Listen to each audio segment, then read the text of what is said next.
podcast where we talk to smart people, but not necessarily done by smart people? That is an awesome question. This one goes down probably on one of my top 5. Hey, I like nutrition. I like to eat food. This is the coolest thing ever. We're going to do this forever. I wish I paid more attention in that class. You know, I'm going to be honest, I don't understand that. As a man, I don't get it.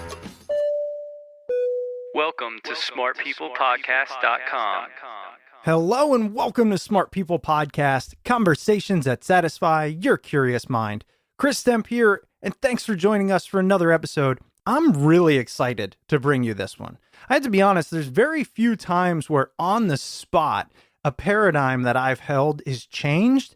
And in fact, this episode did just that. You know, many of us have heard this idea that education's overrated, the formal education system as we know it is broken or not serving us properly. But our guest this week takes us down a little bit of a different path. Maybe it was just his message, the way he said it, how it resonated, but I felt it. So what is it? Well, this week we are talking with Bryan Caplan. And Bryan is a professor of economics at George Mason University and a blogger at EconLog. He is the author of 3 books, and the one we're talking about today is The Case Against Education: Why the Education System is a Waste of Time and Money. For those of you that are avid readers or like this episode, he also has some other ones that are interesting. One is called Selfish Reasons to Have More Kids, and the other is The Myth of the Rational Voter. So anyways, the focus of today's episode, as Bryan explains, is that despite being immensely popular and immensely lucrative, education is grossly overrated. He argues that the primary function of education is not to enhance students' skills, but to certify their intelligence, work ethic, and conformity. In other words, signal the qualities of a good employee. And again, some of you listening to this episode might already understand or believe that. Some of you may not. But I think the way he describes it, or the spin he puts on it and relates it to the cost to the average individual, the tax costs, the wasted spending, and of course, the opportunity costs. These are all things that, for me, I never really thought of. So tune in as Bryan draws on the latest social science to explain why graduation is our society's top conformity signal and why even the most useless degrees can certify employability. Please reach out to us. We are at smartpeoplepodcast@gmail.com. Let us know what you think, anything that's going on out there, and be sure to sign up for our newsletter. I'm going to be actually sending one out soon with a really cool opportunity that I think ties in well with this episode. So you can go to smartpeoplepodcast.com. Right there on the home screen, you can sign up for our newsletter, and we'll send you this opportunity right away. All right, so here we go, our episode with Bryan Caplan as we discuss his book, The Case Against Education. Enjoy.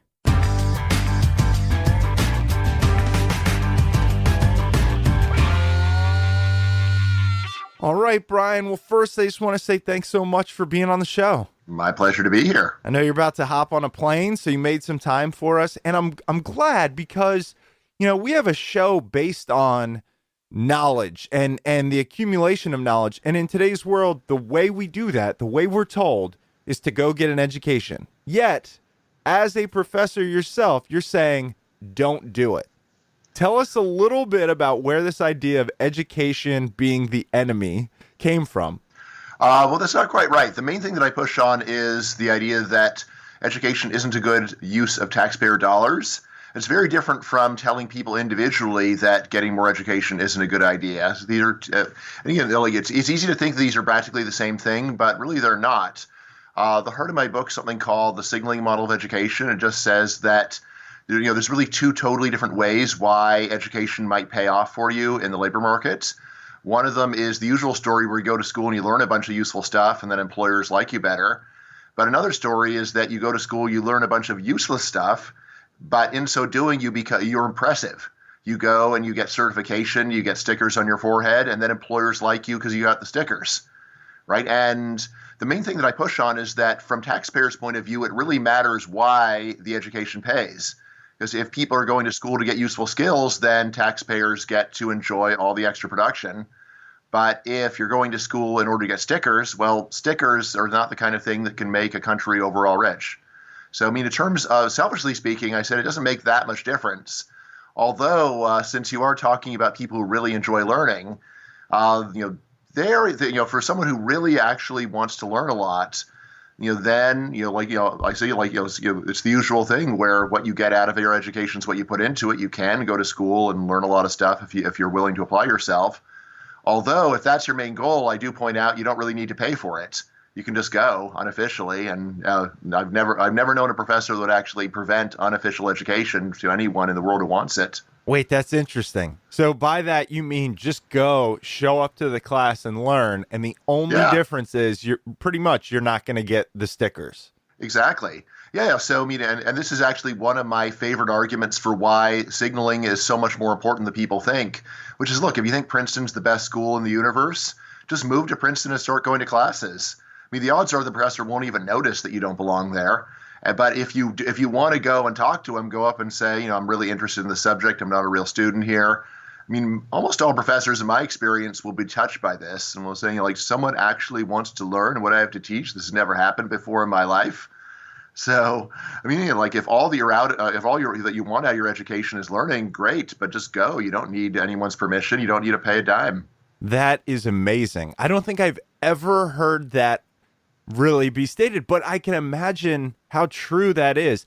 And you know what I'm getting instantly? Someone I know is a professor that I talk with often, and they are kind of the ones that pointed out to me the struggles of teaching young adults, if you want to call them that, right? The 18 to 21-year-olds. And now it took him kind of pointing it out to me how little I, in fact, cared about education when I was in college. So did this come to you as a professor as you were teaching and realized, wow, no one here cares? A little bit, but honestly, I've been thinking about this stuff since I was 5 years old. I mean, I've been in education for over 40 years now. And again, from the earliest age, there are all kinds of strange things about education that I noticed. Just like they're making us learn all the stuff that we're never going to need to know again. But if I simply refuse and say this is a waste of my time, I was going to get punished and it was going to hold me back severely in life. And then, of course, looking around at the other kids, I'd always have a book in my hands and be reading all kinds of weird stuff. And the other kids had no interest in what I was talking about or what I was reading and couldn't help but notice that. And again, like the older I got, I mean, I was kind of thinking, well, when kids get older, they'll catch up. And then, wow, like most people never actually are going to read, nonfiction for pleasure. And so, it's true that, being a professor did, disabuse me of any lingering notion that if only I was in charge, then everyone would find it fascinating. But, it's really being a student that this book draws on, first and foremost. There's a few things I want to touch on. One is the statement you said, most people are never going to read nonfiction for pleasure. Do you feel like that is always a valid statement, or is this purely a question of age and maturity? Well, I mean, I just look around the world and I see that most people never do it. Like I say, like one of the great lessons of psychology, the best predictor of future behavior is past behavior. If people have almost never done it in the past, then I don't think they're likely to start doing it in the future. I mean, it's conceivable that people will turn over a new leaf, but smart money says they won't. That's so interesting because the reason this part fascinates me is probably selfish. But as I mentioned, so I was, this is what I was really excited to talk to you about. See, I was the amazing prototypical student, right? Like school was always easy because I knew all I had to do was tell or give the teacher what they wanted. That's it. And as soon as I realized that, probably elementary school all the way through college, it was not about learning. However, right around 25, and then this podcast started soon after, everything changed for me, and I got extremely interested in everything. So now my bookshelf is literally chock full of hundreds, and they're all nonfiction. In fact, I struggle to read anything that is fiction. And so it's bizarre because, we tend to think that how we act is how everyone is. And so you're shifting my paradigm a little bit, to be honest.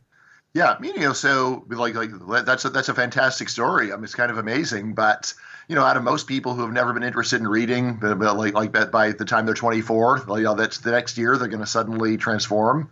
It's almost unheard of. But of course, it's the people who stand out that do interesting things, no doubt.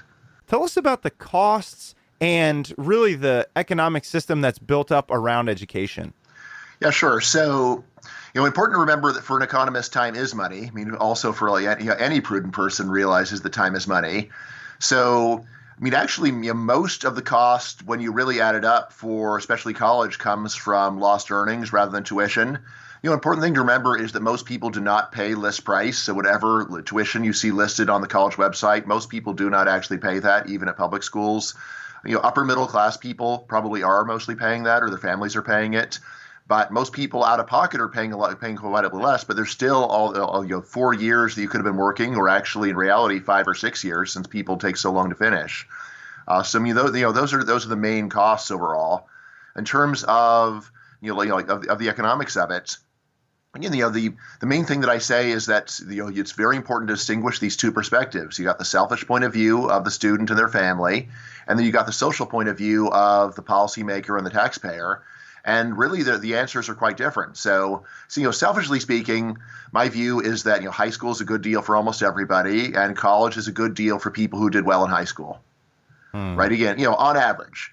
But what then I go on to say that from the taxpayer's point of view, though, investing in people's college is a waste for almost everybody, and even high school is very wasteful for a lot of people, right? And again, why the difference? The difference is that if you think that people are learning useful skills in school, then they make more money, but they're also producing more stuff.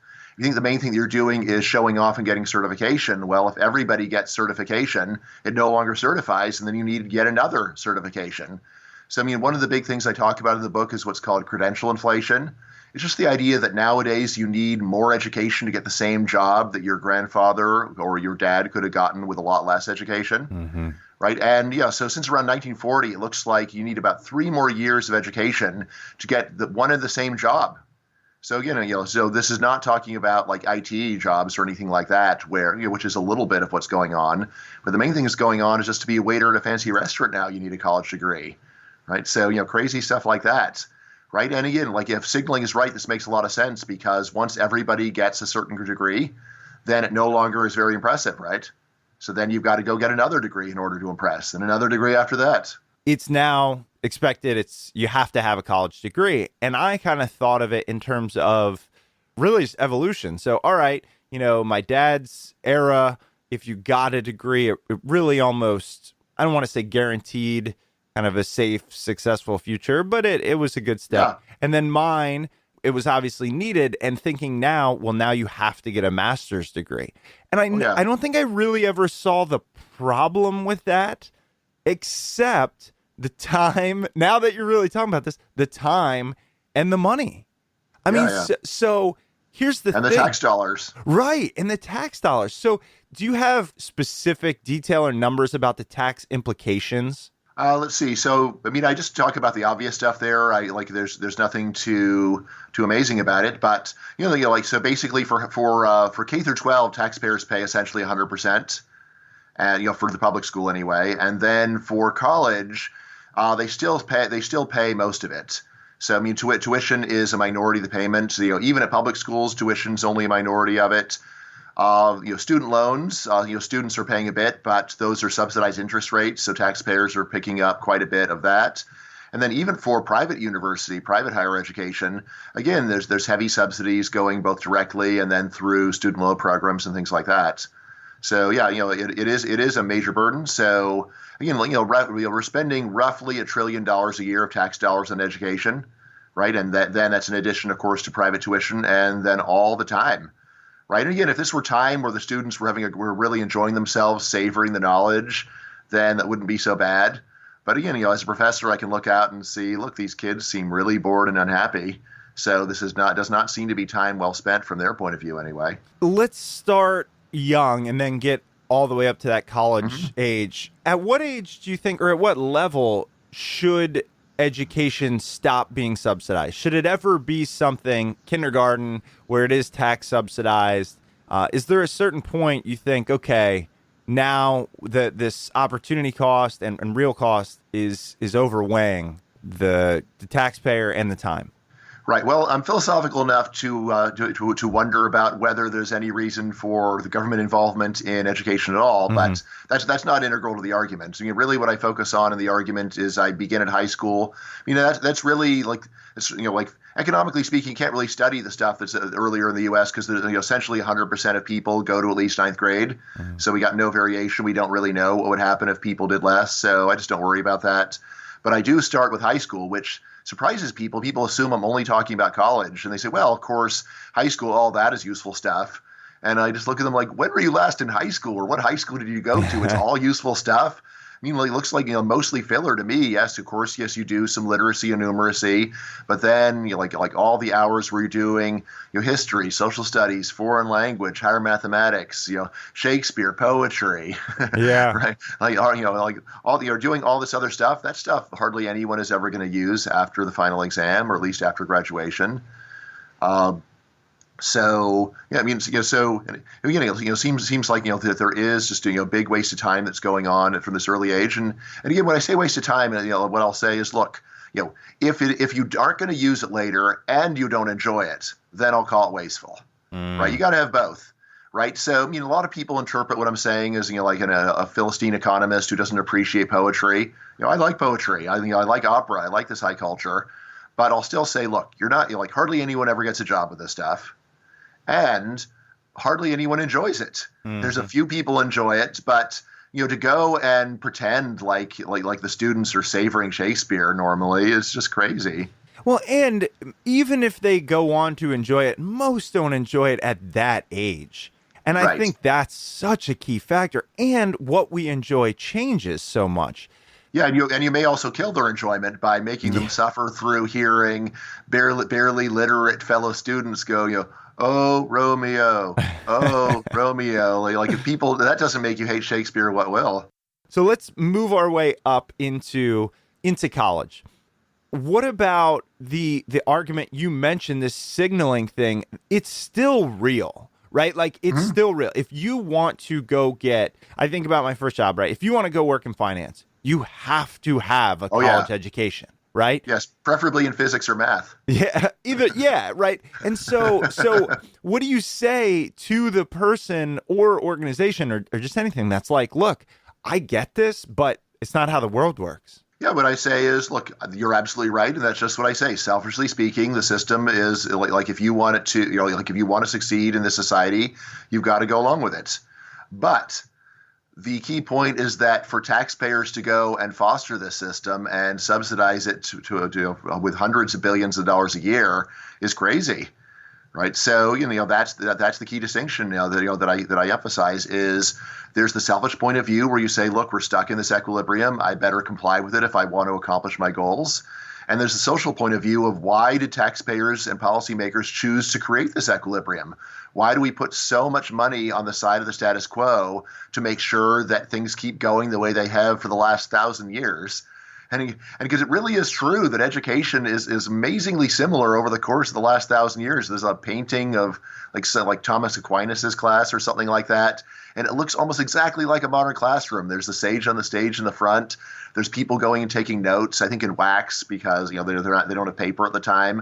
But it's the same basic thing. It's totally recognizable. If you showed up there, you'd say, hey, it's a classroom. There's no big mystery about what's going on. And so it's lasted for this enormous span of time, and yet what are people really learning, and socially speaking, what is the point? So yeah, but you're absolutely right. Selfishly speaking, if someone comes to me and says, "What should I do?" Then were you good in high school? Sure. Well, then this is the route to take. And you can't unilaterally change the system. What about the social aspect, that integration that, you have to learn how to work in teams and you have to learn expectations and you have to learn responsibility. And we are kind of forcing that on you all through school, but specifically for this discussion, starting in high school. What do you say to that? Yeah, I mean, so that's a great point, and I agree with it. So it's true that education builds social skills compared to sitting home alone playing video games or just going to the park and playing sports. So, that one's less clear. But anyway, I usually focus on sitting home alone playing video games. But the key thing is, is that actually the relevant alternative?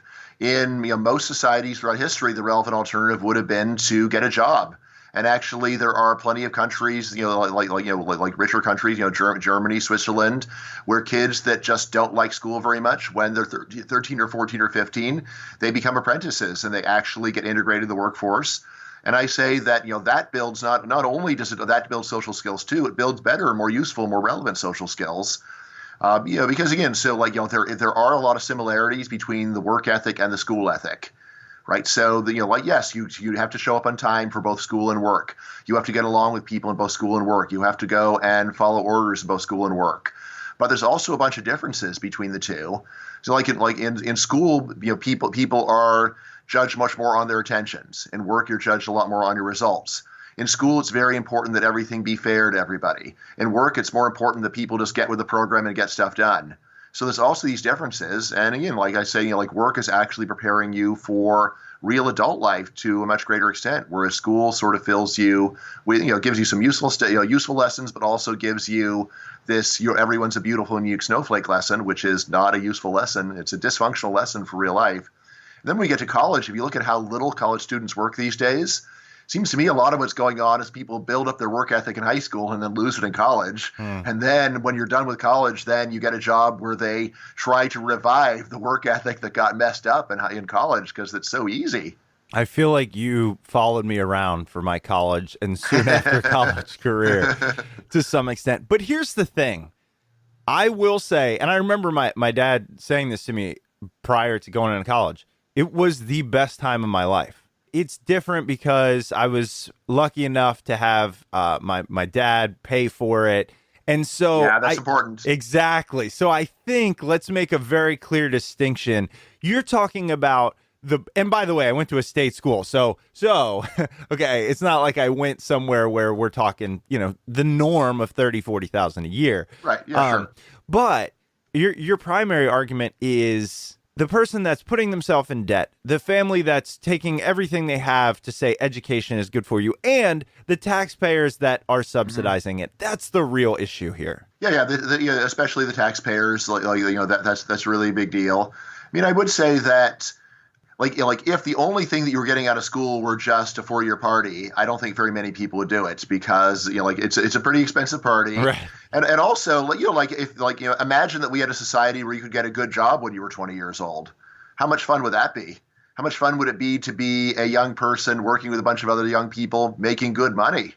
Right? So here's the thing, obviously a lot of people do enjoy their college years, but I think they also have a lot of fun right out of college when they finally get a job where they're making good money and they're all, they're still single and they're partying and they're hanging out and meeting with other young people.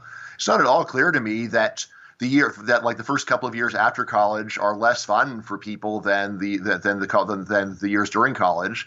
It's basically on the one hand, you've got more responsibility, but on the other hand, you got a lot more money and a lot more independence, and you don't have to go to your parents and suck up to them in order to get support from them. Right. So again, imagine a society where you're going to start life 4 years earlier, and you could just have 4 more years of being a yuppie. Right. It's not at all clear to me that most people would find that a bad deal. I've heard this idea that universities, their primary goal is actually research, and then when I looked into that, a lot of the research they do is extremely powerful. A lot of the things that come from universities, which are really subsidized by the education portion, are necessary, right? So somebody's going to have to pay for that, in my opinion, whether it be government or individuals who are there also learning from these brilliant people. Do you discuss that at all, or have you ever really talked about that argument? A little bit. So I guess it mostly comes up when I'm looking into research on the effect of education on long-run economic growth and whether putting more money into education leads to there being more researchers who are coming up with more ideas. And again, it's actually pretty hard to see that in the data. The simplest story is that when you go and put a lot of money into research, you siphon off a lot of people from private sector who have been doing research with practical applications and put them into universities where there's a lot of vanity projects and just impractical stuff, and where you're sort of sitting around hoping for spin-offs, but often they don't come. I mean, in terms of the research value of universities, I guess they're like few things. So first of all, It's absolutely true that most of what professors at research universities do is research. I don't think taxpayers know this. My parents took them about 10 years before I convinced them that the main thing I do is not teach. Right? So, like for 10 years, they'd say, how's the teaching going? I said, well, really, teaching is only about 10% of my time. And then, like, what? How can that be? You're a professor. Yeah, well, what professors do is not really teach. It's a fig leaf that gets taxpayers to fund it, is I think the best way of thinking about what's going on. If taxpayers didn't realize that, or, taxpayers realized that professors do very little teaching, I don't think there'd be very much public support for what's going on. And I think they'd say, look, if we're paying for this, then we want the professors to teach a full load of classes and let them go, do this research on their own time. In terms of the value of the research, I think it varies a lot by subject. I will say that I think it's very hard to defend the social value of the research in the humanities.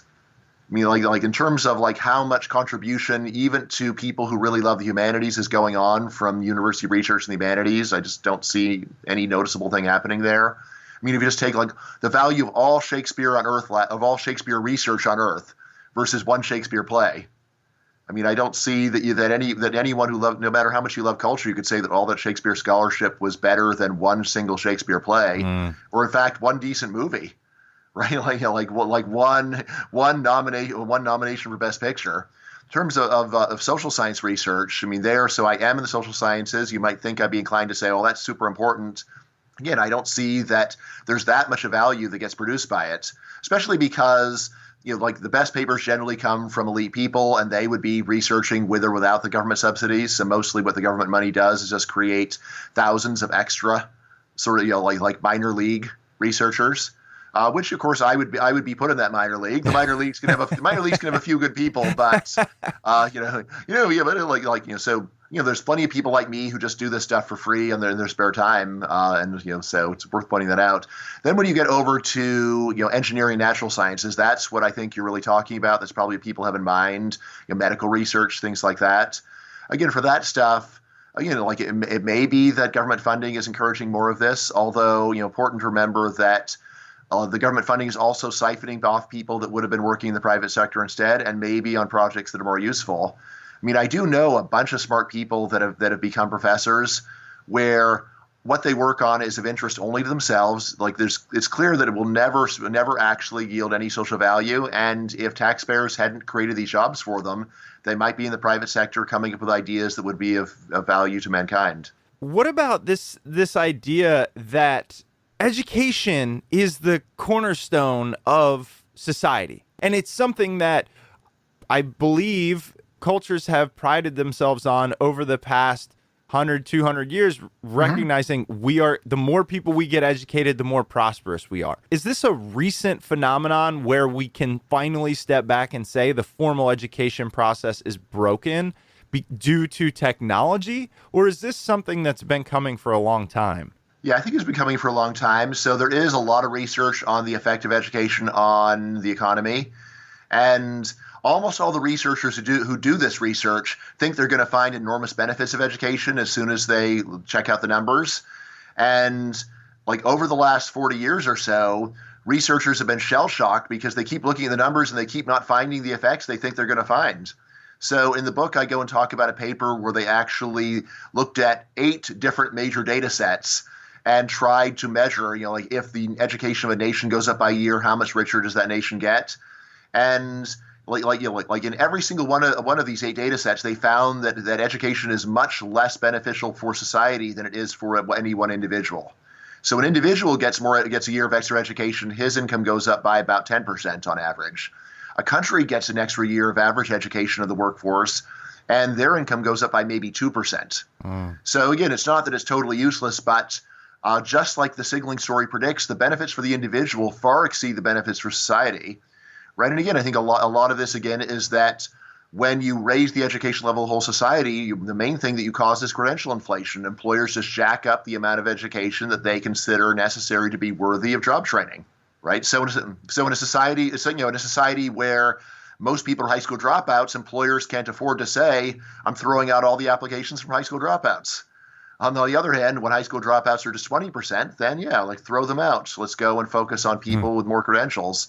So again, while education is a good way for an individual to enrich himself, it isn't a very good way for society to enrich itself. What about this idea that it exposes people to things they probably, because we talked about people are lazy, they probably wouldn't have been exposed to. And then even later in life, perhaps they go back to that because they were exposed to it. And then it turns into a win for society in the terms of they become a CEO or, they create something of value for society. Is there any research there that shows that that's actually true? Well, what I'd say is there's actually a huge body of research saying it's false. You see, so yes, in educational psychology, they've been wondering for over a century about arguments like this. Like starting back with the idea that if you study Latin, this will train your mind and build mental muscles, and then you'll be better at everything. So the people in this area, they really want it to be true that if you study anything, it improves you at everything. But they've been doing experiments and other research on this for 100 years. And at the end, again, they're shell-shocked and they say, we can't really find these effects. It seems like the way to get better at X is to practice X. The way that you get, again, if you want to learn business, get a job in business and actually work in business and get experience of that. You don't go and study history and then sit around hoping that you're going to get a lesson from Gustav III of Sweden or something like that. Yeah. It just doesn't work that way. The way that people improve at anything is by practicing that specific thing. In terms of the general goal, though, of exposing kids to lots of stuff, I think that's a great goal. Not because like everything they're going to use is likely to come up, but just to give them a tasting menu of things they might enjoy and be good at. The problem with existing education is that you give people a tasting menu where almost everything is, first of all, not going to be liked by the students. And second of all, it's not going to go anywhere because it's based upon a curriculum from centuries ago. So again, I think what would be really great is if you would go and expose people to 20 different kinds of tasks, all 20 of which often lead to employment in something or other. Or you might say, how about expose them to a bunch of things that a lot of people actually at least enjoy recreationally? So why is, for example, like I am a huge fan of graphic novels. They are not taught in school generally. I think a lot of people would actually enjoy them if they were exposed to them at a younger age. So, why not cut out a third of the poetry and give kids graphic novels instead and see whether they like those? Just to really go and broaden people's horizons. Put a lot of items on the tasting menu instead of just continuing to force feed people the same stagnant list of stuff that they've been receiving since kindergarten. Yeah, and I'm sitting here really trying to poke holes. But the thing that keeps coming back to me is even the arguments I want to make when I think to them aren't true. So, for example, I took a psychology class when I was a freshman in college. If I could go back, I would have majored in psychology. Now, why do I want to be a psychologist? Yeah, maybe not, but I love it. It's fascinating. If I'm looking at a magazine rack, everything about the brain, the mind is where I'm going. Yet, I took a class and it didn't sway me in any way. Why? Well, is it the system? Was it my ability to be receptive? Was it just me being hungover? I don't know. But long story short, even if I believe that's the purpose, it didn't serve that purpose at that time. Yeah. So what you're doing is amazing, actually, because there are so many people who make that argument without ever trying to remember what their own experience was like, much less go and take a look at the data. Yeah. So, so here's the thing. So I love ideas and culture. This stuff is my life. I've always loved it for as long as I can remember. So when I go and make fun of the teaching of history, I'm not making fun of the subject itself. I'm making fun of the idea of ramming it down the throats of a vast number of kids that have no interest in it, which is a very different thing. History is a wonderful topic. It's fascinating to people that find it fascinating, and it's disturbing to me that so many people don't find it interesting. But still, you have to face facts and say, look, like the actual historical education people receive, not only do they not enjoy it, but it leads to almost no knowledge of history by adulthood. So again, a lot of what I do in the book is I try to look at when I'm looking at how much do people learn in school. Instead of doing the usual thing of looking at how much do they know on the day of the final exam, I go and look at adults and say, look, these adults had several years of education and history. What do they still know today? And again, other than basic literacy and numeracy, most of the subjects that people study in school, they know perhaps half of the very most elementary facts about the subject. Stuff that you might say it's inconceivable that everybody doesn't know at all, but that's not true. So what century was the Civil War? Americans who had years of history, a lot of them will not be able to answer that question correctly. So like what did the teaching actually do? Right? You can't just go and say it could do something great. You got to see what it actually does, and what it does is almost nothing. What is the most powerful argument against your case that you've heard, and how would you, if you can, address it? Yeah, that's a great question. So next week I am debating a famous education economist named Eric Hanushek. Great. Okay, that's what I was going to ask you. Yes. And by coincidence, I'm getting to debate him. He happens to be in DC this semester, so it all worked out. But yeah, I'd say that his work is probably the stuff that was most intellectually challenging to what I'm saying. So, I mean, just to start, so I mean, so Hanushek, like if you read his work casually, you might think that he's saying almost the same thing as me, because he has a lot of work on how just pouring more money into education has very little effect on learning. He has a lot of work on how really we just measure the wrong thing. We focus on inputs into education instead of actual learning that is achieved, right? So all that stuff makes perfect sense to me.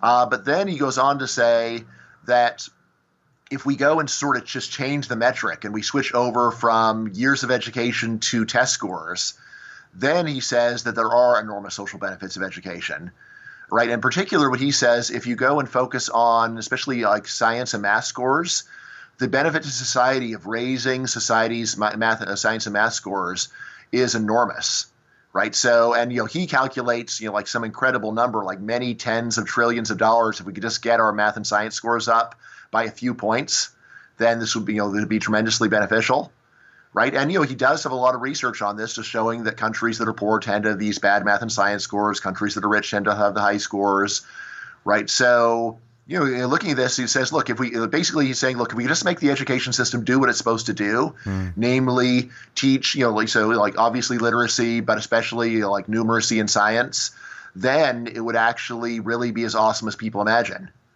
Right now, he's still a big critic of the existing system because he knows better than almost anyone that just sending people to school for more years doesn't have much effect on the stuff that really matters, namely, according to him, math and science scores. But still, when I'm debate with him, I'm going to have to say, look, rather than going and doing these reforms, we should just cut spending and stop trying so hard and have people start life earlier. And I know he's going to disagree with that. So what do I say in response to this? I think the main thing is just that so of course all the stuff where we agree, great, he's right, but this idea that if we could just get math and science scores up, it would be this would be incredible, like Midas touch led into gold. I just say these results are just way too good to be true, and again, especially it just doesn't make sense that this could be true because most workers use little math on the job and almost no science.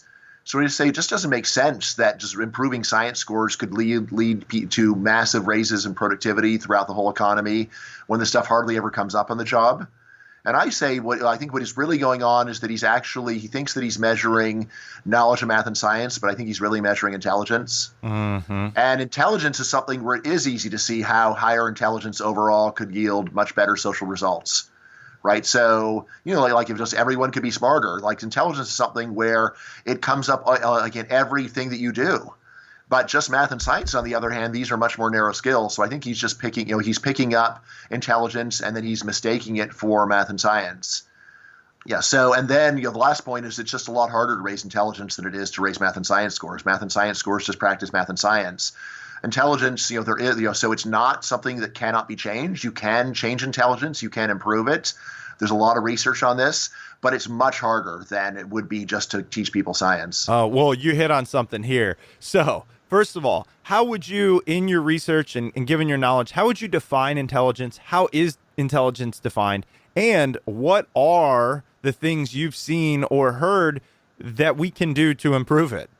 Right. So interesting question, because most people call themselves intelligence researchers. We'll give you an answer like intelligence is whatever intelligence tests measure, which is a total cop-out, right? Because say no, it's not what it is. It's not that. I think probably the best definition of intelligence is learning ability to actually learn a new thing and to understand it. So that's the definition that I like best. In terms of what can we actually do to improve it? Out of all the things that you can do, that we actually see. The best thing that you can do is adopt a baby from the third world and move them to the first world. So, like I'm very interested in immigration in general, and if you go and read the research on what happens when you go and take a kid out of a third world orphanage when he's 1 day old and move him to Sweden, say, that yields a tremendous increase in intelligence. Wow. Even though it does not generally raise them to the Swedish average. But if you just compare what the kid's intelligence would have been back in his home country to what it is in Sweden, then it's an enormous gain. As to why it's not totally equal, could be some kind of prenatal malnutrition, stuff like that. It's just an open question. But there's an enormous gain for that. There's also quite a bit of sub research on things like lead, iodine, and salt.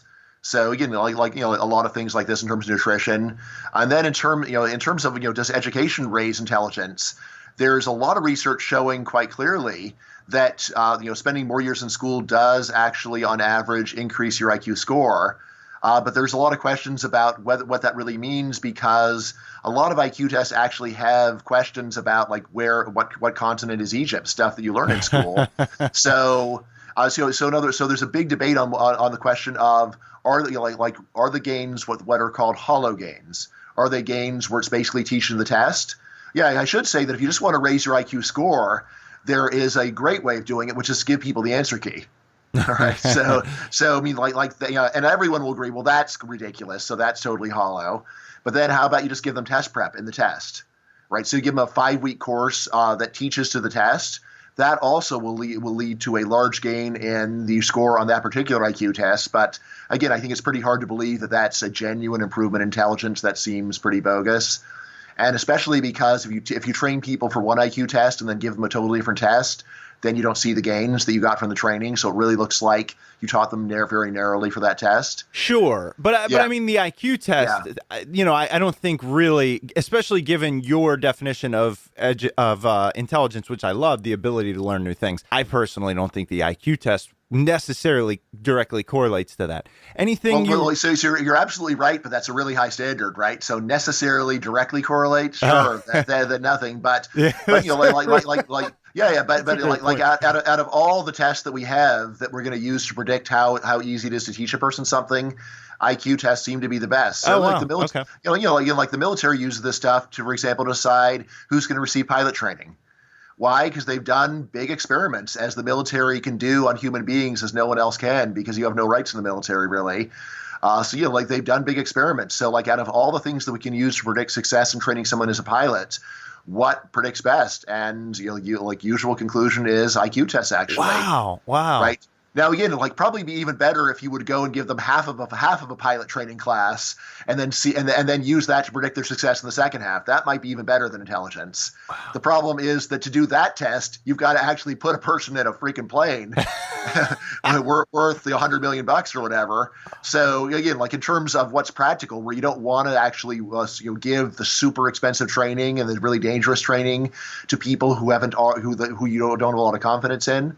Yeah. So again, so probably even better than IQ is actual performance on the task. But the task needs to be hard and that kind of stuff. But again, if you're trying to decide how do we dole out training here, IQ is a really good way of doing it. And again, this is validated in the right way, namely, you give them the paper and pencil test, and then you go and measure their pilot ability using pure pilot measures. Sure. Or if you're training someone to drive a tank. Test 1 is the paper and pencil IQ test. Test 2 is we score how they did driving the tank through an obstacle course. Yeah. And the person scoring the second test doesn't know their IQ. And then you go and correlate it. And again, these are, again, this is the best we got for that is usable anyway. But again, it's not. Is it perfect? Of course not. Nothing in the real world is perfect. But is it what's better? And that there's been very hard to find something better. Really interesting. And we have just a few minutes left, and we've been touching on this throughout, but could you give us kind of your thesis for fixing this problem of education costs, the toll it's taking on society, and then how do we then say we were to cut it off in 9th grade or whatever, how do we actually foster that environment of creativity, learning, beneficial individuals into the workforce, et cetera? So the main thing that I push is just cutting education spending so people get less. In terms of constructing a system that does great things, that's super hard. I don't know how to do that, and I don't think that anybody actually does. So the main thing I focus on is saying, let's stop doing stuff that doesn't pay off, and then try to find something else. But, and again, like the analogy that I gave, it's kind of gross, but I like it anyway, is imagine that you've got toenail fungus and you're using a toenail fungus solution, and your friend comes and shows you conclusive proof that the toenail fungus solution you're using does not work. Mm-hmm. And then you say, all right, well, tell me how I can get rid of my toenail fungus. And he says, well, it's really hard, and it's one of the hardest problems, and like there's nothing that really works all that well. And then you say, well, until you show me something constructive that will solve my problem, I'm going to keep using the stuff that I've been using all along. That's crazy, right? Right. Look, if like something is wasting money, just stop doing it forthwith, post haste. Mm-hmm. You don't need to wait around to find something better to know this thing is actually wasteful. And that is really the main thing that I push on education. Is look, if it isn't paying, then let's just stop doing it, and then we can look around for something else. And that search may be hard. It may be that we spend a lot of years looking around, but at least we can say that we have saved ourselves an enormous amount of money and time that we can use just for the exploration and try other things. So now I don't think that everyone should stop in ninth grade, but again, especially kids that just don't like academics at all, never have. I think for them, I think it does make a lot more sense to switch them over to vocational education at an age like that. Again, basically, once they don't need daycare anymore, and if they hate school, then I think it makes sense to start training them for a job. And especially, first thing is just expose them to a bunch of things and saying, what do you like? What are you good at? Right. So, I think that makes a lot of sense. Now, in terms of, like how far can we go? Again, I realize that what I'm saying cuts against the grain of almost all modern societies. I realize that it's going to really bother people, and most people aren't going to want to listen at all. But, I see myself as a whistleblower, and I see so much taxpayer money being wasted and so many miserable students being made to go and study something they're never going to use again. So, I feel like I ought to go and just, at least call attention to all of this. In terms of what realistically could be done, if we could cut education spending by 1%, mm-hmm. I would be immensely gratified if we're able to cause that. Mm. Just very marginal changes, I think, would be a step in the right direction.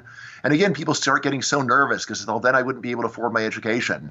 And my answer to that is that's possibly true. But here's the other thing: you wouldn't need it anymore, right? The fewer people go, the smaller the stigma against people who don't have a lot. And the easier it will be to just skip to your adult life years ahead of our current schedule. Right. So I do also talk about vocational education as suggesting, which I think is one particular kind of education where I think that if we take a look at the research, it is greatly undervalued. It's greatly undervalued just in terms of students' self-interest. Because I think you say there's good evidence that at least a bit more vocational education would be useful preparation for adult life. But especially from taxpayers' point of view, I say it's just a lot better for taxpayers to encourage people to get more useful skills than it is to have them studying poetry and being miserable while they do it. Yeah, well, I think you've laid out a pretty fascinating argument for it very, very quickly. Is the irony at all lost on you that you're a teacher? Here's the thing. Like I said, I see myself as a whistleblower. Right. And if I were not someone with 40 years in the system, would people believe me? Would people take me seriously? I think it's vital that I be a professor. Otherwise, people say, you're just jealous that you're some guy writing a blog instead of teaching at a real school. That's a really good point. Here I am. I've got this dream job for life. I don't have any complaints against the system personally. It's fantastic for me. If taxpayers want to keep throwing money at the system, all right, well, I'm here. It's wonderful for me. But I do think that you ought to know that you're getting ripped off. Brian, this has been fascinating, and I want to make sure to tell our listeners, I want to hear your thoughts on this, and I'll even pass them along to Bryan. So be sure to email us, the good and the bad, because I could talk to you for hours about this, and there's more questions to be asked, which leads me to, you can get his book, right? In the book, The Case Against Education, Why the Education System is a Waste of Time and Money, we'll go into everything we've talked about and more. Bryan, I know you got a plane to catch, but I just wanted to A, say thank you, and B, ask, is there anywhere else that, you're putting out these thoughts into the world, whether it be a blog or social, that we can follow along and learn more? Sure. So, just want to mention, so yeah, the book's on Amazon and it's down to $20. There's been a big price slash. It's a small investment, and it's generally considered well written. I'll say that. So, if you're going to read one book on education, read my book. You should. So in terms of like other places you can get this stuff, so yeah, I blog for EconLog. I've been writing about this stuff for for about 10 years now. So, a lot of my thoughts go into the book, but the book does more than just pull together a bunch of blog posts. It really takes everything that I've ever read about the subject. I read maybe 50,000 pages to write the book, maybe even more than that. And again, the way that I write is I just try to read everything that seems possibly relevant. I just try to read it all, bring it all together, and that's what I've done in this book. Just thank you so much. This has been a great podcast. This is awesome. Thank you. Yeah, no, it's a blast. This perfectly aligns with what we're here to do, which is learn. And that's why I think our audience will be really receptive, right? It's that group that really knows the breadth of knowledge is useful when you're interested. So I can't wait to hear the responses. Again, the book, The Case Against Education, Why the Education System is a Waste of Time and Money, opened my eyes. Bryan, I just want to say thanks again for your time. I want to say thank you. And just one other thing, I just want to point out that there are so many people like you that are providing all this great high quality education for people who really want it outside the university system. And I just want to say my hat's off to you because you're doing great work. Thank you so much. I really appreciate that. Welcome back. I hope you enjoyed that interview with Bryan Caplan. Bryan's book, The Case Against Education, Why the Education System is a Waste of Time and Money, can be found at your local bookstore and on Amazon. And as always, if you decide to purchase through Amazon, please use the Smart People Podcast Amazon link located at smartpeoplepodcast.com/Amazon. Any purchase you make through that link comes at no extra cost to you, and it greatly helps support the show. If you're looking for other free and easy ways to support the show, you can head over to iTunes or Apple Podcasts and leave a rating and review. If you'd like to reach out to the show, you can shoot us an email at smartpeoplepodcast@gmail.com or message us on Twitter at smartpeoplepod. All right, that's it for us this week. Make sure you head over to smartpeoplepodcast.com, check out all of the old shows over there, and sign up for the newsletter. We've got a lot of great interviews coming up, so we will see you all next episode.